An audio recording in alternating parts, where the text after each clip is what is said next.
everybody. Today I'm going to be doing my top 10 or 10 books that I didn't read in 2014, which came out last year, but I didn't get around to, or I wanted to read but just didn't get to reading it in that year. So I'm planning to read them this year if they still hold appeal for me. The first one is All the Light We Cannot See. This is one that I'm actually currently reading. I'm almost finished with it and I'm really enjoying it, so I'm glad I finally got to it. It made a lot of top 10 lists of 2014. The next one is Station 11. I've got this one on hold at the library. There is a very long line for it, so hopefully I'll get my hands on it soon and get to read it. Then next I have Leaving Time, which I've currently got checked out at the library, so I'll be reading that definitely this month because there was a long wait for that as well, and I can't renew it, so I'm going to have to read it very soon. I'm actually really looking forward to it. I just have some other library books out that are coming up due in a few days that I want to finish first. Then the next one is Colorless, Sakura Tazaki and His Years of Pilgrimage. I'm not sure when I'll get to this because as I said in my last video, when I had my haul, I have two Murakami books. I have not really delved into Murakami. This one sounds fascinating and it's the one that really made me want to try him again and really pushed me toward that, even though I'd been wanting to and it's kind of putting it off, saying I'll get there one day. So I'm going to try and read one of his other ones first, and then maybe I'll get to this one later in the year. The next one is The Miniaturist. It sounded really fascinating. I think I may have it on a hold, but it's still really popular, so it's going to be a while before I read that one.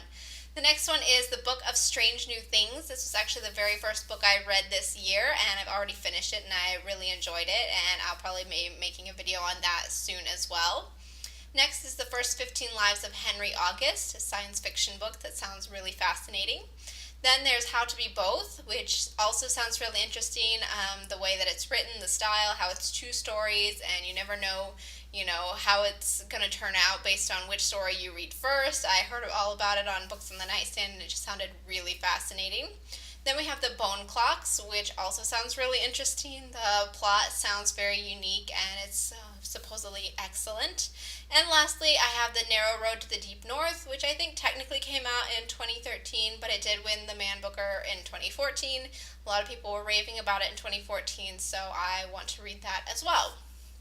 Now I'll be doing a few nonfiction books. I don't read as many nonfiction, and there weren't that many that jumped out at me as I absolutely have to read them. So the first one is Dataclysm. I'm currently reading this from the library, and it's really interesting. Next I have Being Mortal, which a lot of people raved about again. Then The Six Extinction, which I think is going to be a really good book, really important. I think the environment and animals and plants and what we're doing to the earth is a topic that I'm really passionate about and really interested in educating myself more on. And I think this book will probably make me just more passionate about it and make me realize even more so how important this issue is. Then next is Just Mercy, and this is the book I only heard about because, again, Books on the Nightstand, it was one of the books that Michael said was amazing, so I thought, okay, I'll probably read that. It seems to be one of those little-known books that is just really, really good. And rounding out my list of 5, I have Liar, Temptress, Soldier, Spy, which I don't know if I'm really going to get to. It's just I kind of wanted to make it a list of 5. It sounded interesting, but it is quite long, and I'm not sure it's really a huge priority, but there's my list of 5 nonfiction books. So if you've read those, if you were lucky enough to get to them in 2014 when they came out, definitely let me know which ones to kind of put at the top of the list or which ones maybe I should skip. If you think some of them aren't really worth being on the list, I do this usually every year, make a list, and I don't always get to them because either my tastes change or I realize they weren't really that great anyway, or I start it and just don't get into it.